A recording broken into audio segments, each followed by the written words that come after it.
yéen ñu ngi suivre à travers l'internet ñu ngi fii tey ci Lambaye Lambaye nag ku ko xam ne mooy capitalu Bawol nga xam ne dëkk bu am cosaan la dëkk bu am histoire la histoire boobu nag fa nga xam ne fa la tey ñu dëkkoon foofu la ñu dem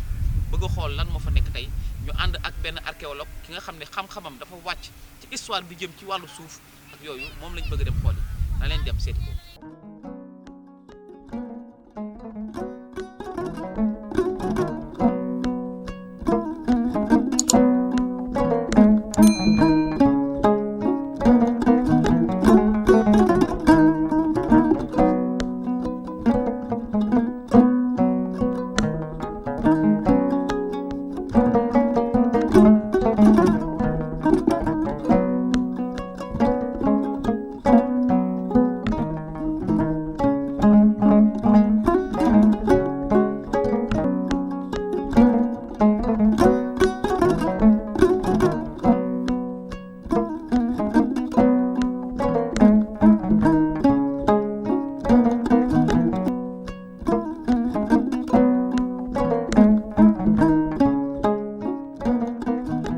Pour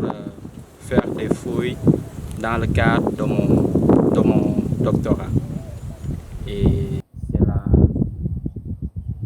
deuxième fois que je viens ici pour fouiller. Et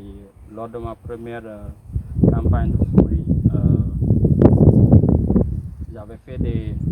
découvertes certes importantes. Donc cette année, je suis là pour mieux documenter le site, mais aussi mieux, comment dirais-je, élargir ma zone d'investigation. C'est dans ce cadre que j'ai ouvert 2 sondages, 2 sous-opérations et 5 sondages tests. Et à la fin de la fouille, j'avais ramassé pas mal d'artefacts, collecté pas mal d'artefacts qui sont très important pour ma thèse, mais aussi pour le site. Et par contre, certes, la fouille s'est bien passée, mais on a toujours le même problème concernant la mise en valeur des sites, la protection des sites, parce que chaque fois si vous voyez bien le site, c'est un site ouvert, c'est pas bien, comment dirais-je, préservé de façon, il n'y a pas de clôture. Le problème souvent qu'on rencontre quand on fouille des fois, arrivé à certaines profondeurs, on peut fouiller, le lendemain on retrouve des chèvres, des moutons dans le sondage, des fois qui gâtent les profils. Donc à chaque matin tu es obligé de retravailler tes profils, sinon ça ne va pas bien apparaître dans les photos. Donc c'est aussi un problème. Mais aussi l'autre problème, c'est surtout la préservation du site. Parce que chaque année qu'on vient, on voit que il y a quelques mètres qui sont grignotés sur le site. Certes, c'est un grand site. J'ai fait que, je dis, moins du quart du site. J'ai fouillé que moins du quart du site. Mais chaque année, il y a toujours des personnes parce que les explications ou bien l'intérêt de la fouille ou bien l'intérêt du site n'est pas encore bien ancré dans la population. Il n'y a pas une bonne sensibilisation. Il n'y a pas une bonne sensibilisation concernant le site. Même si, certes, à chaque fois je viens ici, je rencontre des gens, mais chaque fois, il y a des personnes qui viennent uniquement pour des intérêts soi-disant économiques. Ils foulent toutes les règles de préservation du site, alors que c'est un site classé patrimoine national. Et non seulement cette année, quand je suis venu, j'ai vu qu'une partie du site sur le plan, situé dans la zone sud-est, il y a un entrepreneur, un soi-disant entrepreneur qui a fait sa clôture pour faire un jardin. cause pour laquelle cette année, j'ai encore misé sur la sensibilisation de la population, des élus locaux, de la jeunesse pour la protection du site, pour la mise en valeur du site aussi. Et vous avez eu des promesses là-dessus? Bon, j'ai eu des promesses, mais comme vous le savez, le Sénégalais, il est fort en promesses. Il peut te dire, bon, on va le faire, même demain, on va le faire, mais d'ici quelques semaines, il va oublier et il va refaire la même chose. Parce que eux, là, c'est grignoter les terres, surtout les élus locaux, là, c'est une terre vierge. Ils ne veulent pas voir une terre vierge. Si c'est une terre vierge, ils font que des bornes et ils les vendent parce que c'est le côté pécuniaire qui leur intéresse. Le volet culturel, des fois, n'est pas bien mis en valeur. Mais j'espère que cette année, avec la sensibilisation qu'on a faite, ils pourront prendre ça en charge et c'est promoteur. Et vous comptez peut-être revenir un de ces jours après avoir obtenu votre doctorat? Bon, pour moi, puisque je dis que le site, je n'ai même pas fouillé le quart du site. Donc, si les moyens suivent et je continue aussi à faire de l'archéologie, donc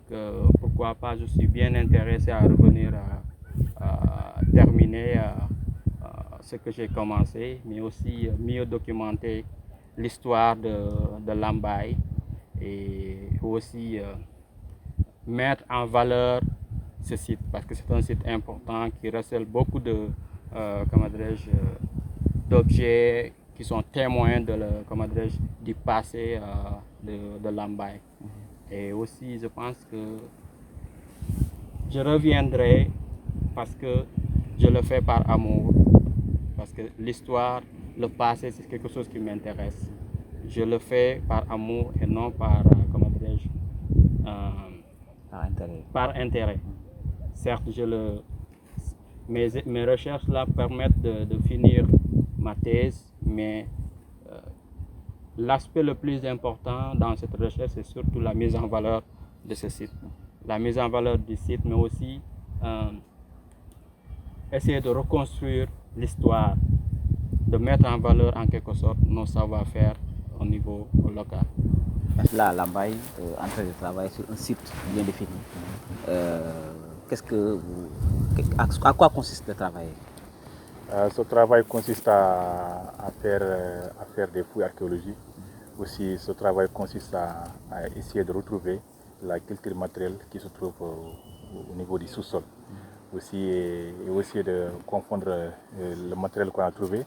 aussi essayer de confondre ça et de confronter ça avec la version orale. Ok, on est là, on a vu qu'il y a plusieurs versions par rapport à plusieurs sites. Maintenant, quels sont les avantages liés à ce site-là? Aussi, l'avantage lié à ce site-là, aussi surtout à l'archéologie, c'est aussi de donner une version exacte de la version orale ou bien des sources écrites. Tu vois, en général, on dit beaucoup de choses sur la version orale. Les gens ont fait ça, les gens ont fait ça. Par exemple, si tu vas faire des fouilles archéologiques, si tu fais des fouilles archéologiques, la matériel que tu vas retrouver aussi, tu vas avoir une idée très claire à la version orale que tu as. Bien, qu'est-ce que vous avez découvert de si important sur ce site? Si on a trouvé ici des choses de la culture matérielle extraordinaires. Vraiment, même moi, en venant ici, je n'avais pas espéré de trouver ça, ce qu'on a trouvé ici. Vraiment aussi, ce qu'on a trouvé, c'est extraordinaire. Et il y a des difficultés rencontrées par rapport au travail ou pas? Si en matière de l'archéologie, approximativement, il y aura toujours des difficultés. Par exemple, si tu vois, le site est un peu perturbé. Avec la perturbation du site aussi, il y aura des problèmes, des difficultés à rencontrer parce que les couches seront aussi perturbées. Les couches sont perturbées. Ok. Maintenant, vous êtes là jusqu'à quand? On est là jusqu'au 30, Inch'Allah. Jusqu'au 30 de ce mois. 30 de ce mois. Et vous espérez encore trouver d'autres choses différentes? Oui, de ce que vous avez trouvé? on espère encore, parce que le site est tellement riche. Le site, parce que précis, vous voyez, on a fait 2 sondages. Après, au niveau des 2 sondages, ce qu'on a trouvé, c'est tellement intéressant. Donc, on espère encore, avant de terminer, retrouver beaucoup de choses ici. Et à quoi consiste ce trou? Ce trou consiste à faire ça. C'est un sondage, on dit, c'est un sondage. Si tu vois aussi, il y a différents types de couches. Aussi, avec le matériel qu'on a retrouvé, ça consiste à dire que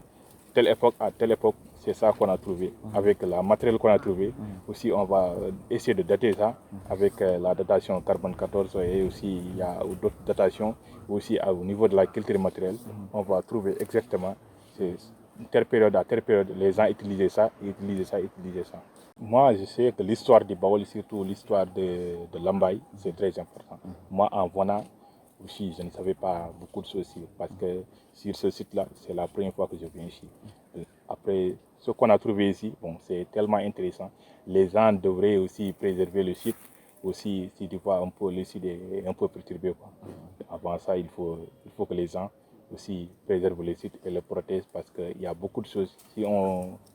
fait des fouilles, on va retrouver beaucoup de choses intéressantes aussi. gis ne Lambaye dafa nekk dëkk bu am histoire. Histoire boobu depuis boobu léegi ay téeméeri at kenn exploité wu tey mu am koo xam te ni borom xam-xam la ñëw fii di liggéey naka ngeen apprécier liggéey boobu ñu def. Voilà loolu man dina ma intéressé dina ma neex trop ñu ko laajee parce que nguur bi mu ñëwee man maa ko accueillir période bi mu fiy ñëw c'était en 2014 man maa nekkoon PCR donc maa ko accueillir dalal ko jusqu'à présent maa koy dalal maa koy def lépp su ñëwee ci man lay dal ci man lay def lépp bon mu nekk di def loolu liggéey boo xam ne liggéey bu am solo la parce que histoire Lambaye dafa riche te kenn exploité ko kenn mosu ko gisal ci xam ko donc du bon li ma bëgg a wax sax mooy xëy na am na lu ñu ciy wane mais am na lu nekk ci suuf loo xam ne nii archéologue yi rek ñoo ko mën muy façon bii nga xam ne mooy ku mel ni Ndour donc je crois que am na lu mu fiy fësal loo xam ne lu bëree bëri loo xam ne suñu ko gënee topp daal yaakaar naa ne am na fu muy jëmale Lambaye foo xam ne dina ko amal njëriñ loolu xam naa ne lu am solo la te ñun dinañ ci sant pour jàppale ak loo xam ne nii moo koy sant moom la ci laaj pour ñu jàppale ko ci pour vraiment li muy def aboutir nañ ci sawar trop nañ ci taxaw incha allah. waaw parce que bi mu ñëwee bi ñu defee un peu visite site bi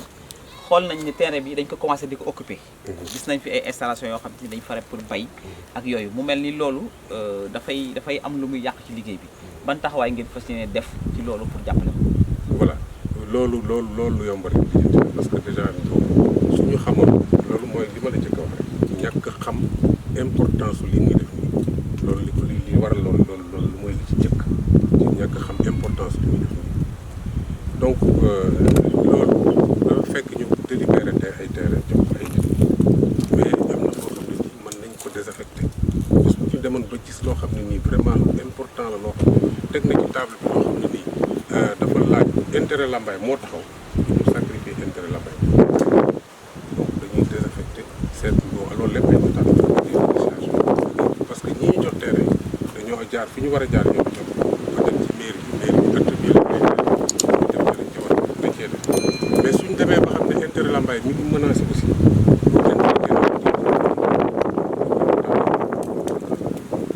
seet naka la ñuy def ba désaffecté leen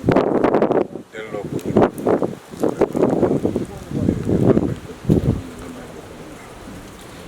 waaw mu mel ni tey lu bees dina génn parce que comme ni ma la waxoon léegi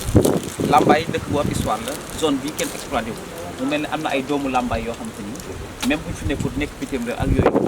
ak yooyu est-ce que ñooñu pare ngeen pour mobiliser leen pour ñu jàpp ci liggéey bi. waaw ñoom sax ñoo pare pour mobiliser pour jàpp ci liggéey avant ñu di leen mobiliser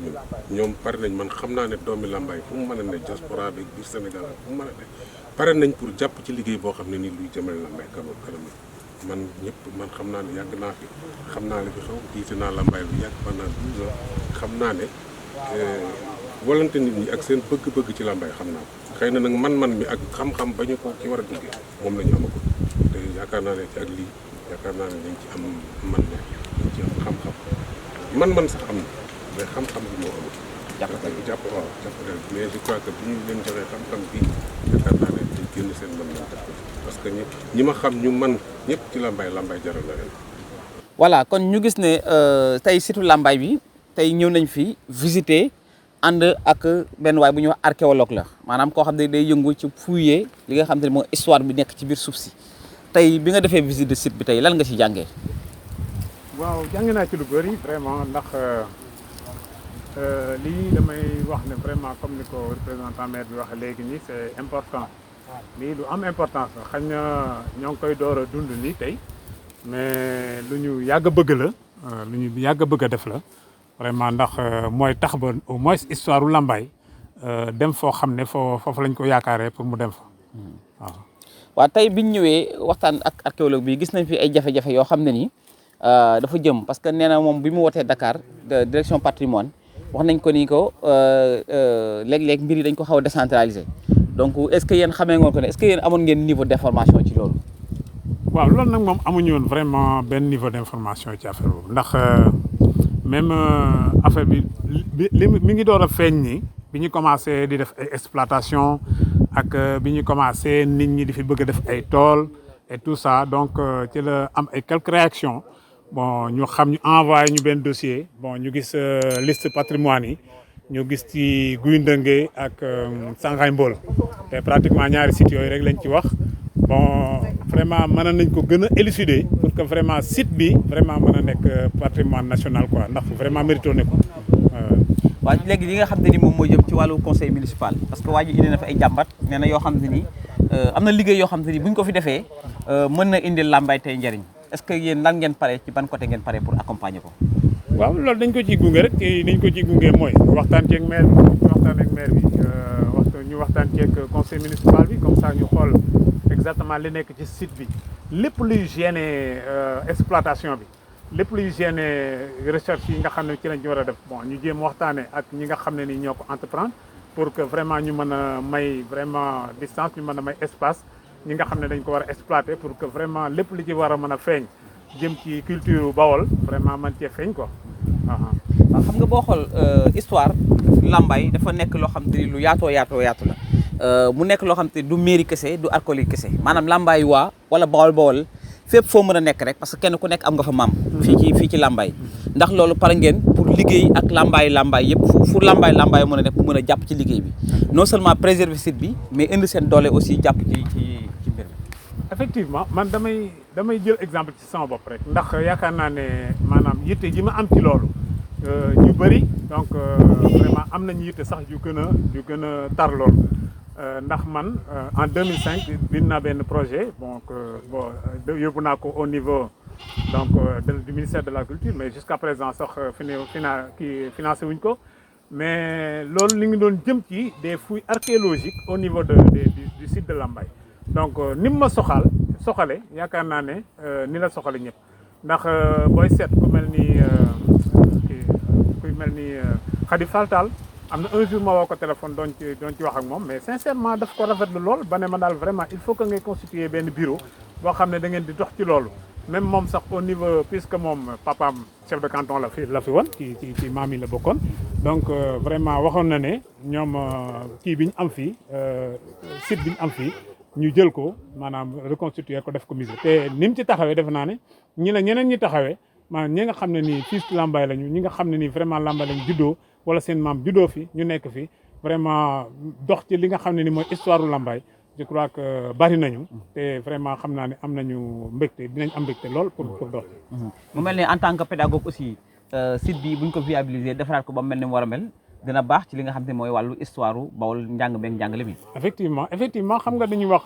surtout fi nekk nii ñuy wax pédagogie du milieu. pratiquement fi nekk lépp looy def da nga ko war a xool ci fi nga xam ne nii moom nga dëkk li nga xam ne nii vraiment moom ngay dund ci moom ngay dund moom la sa maam di dund. kon yaakaar naa ne suñ defee benn musée boo xam ne nii li nga xam ne moom la maam yi daan jëfandikoo maanaam da cee nekk je crois que dina yombal njàngam histoire mi. te dina tax ba maanaam lycéens yi ak vraiment collégiens yi ak ñi nga xam ne ñoo nekk ci tout tànk yi nekk ci école élémentaire yi di ñëw di ko visiter di am vraiment beneen xam-xam boo xam ne dinañ ko ci mën a jëriñ. waaw sëñ Badiane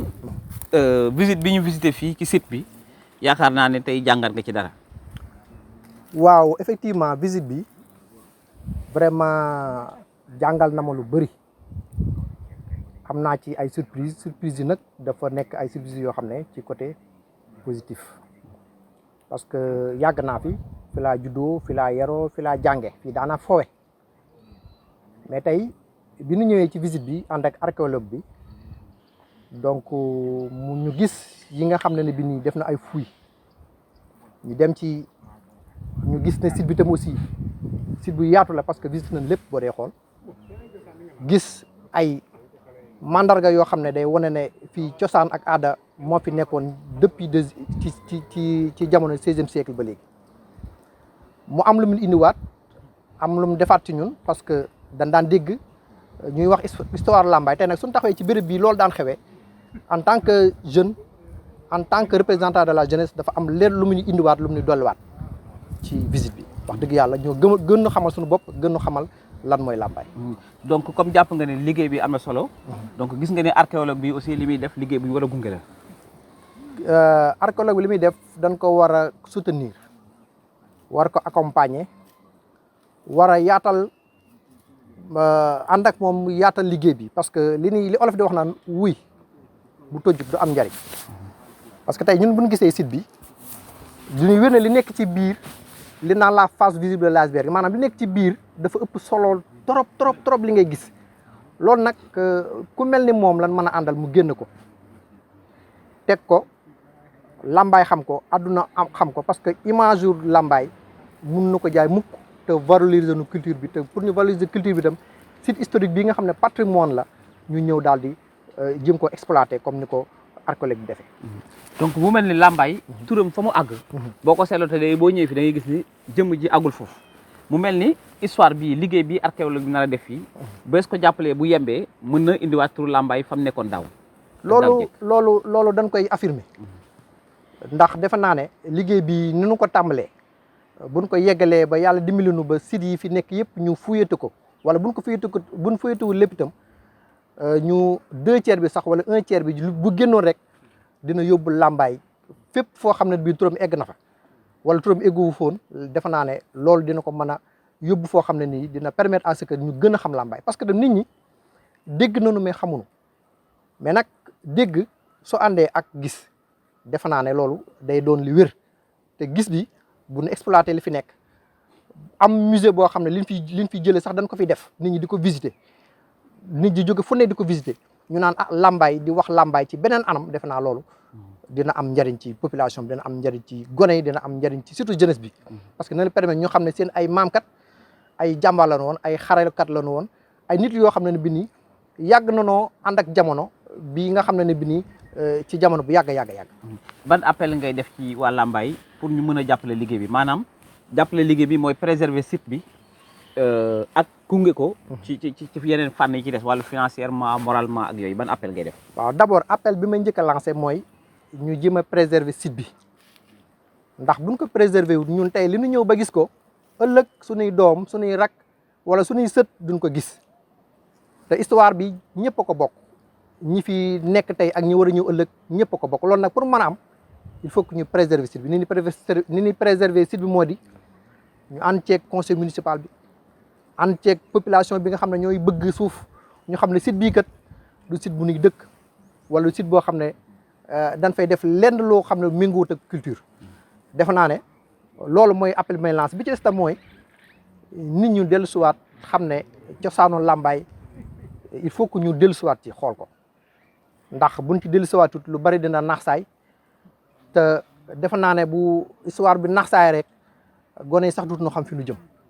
kon nag surtout la jeunesse laay lancé appel étudiants yi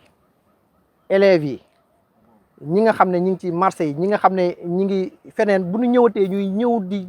approprier site bi di maanaam di ñëw ñu sax pour xool mbanaar yi xool béréb yi dina leen permettre ñu xam ne fii kat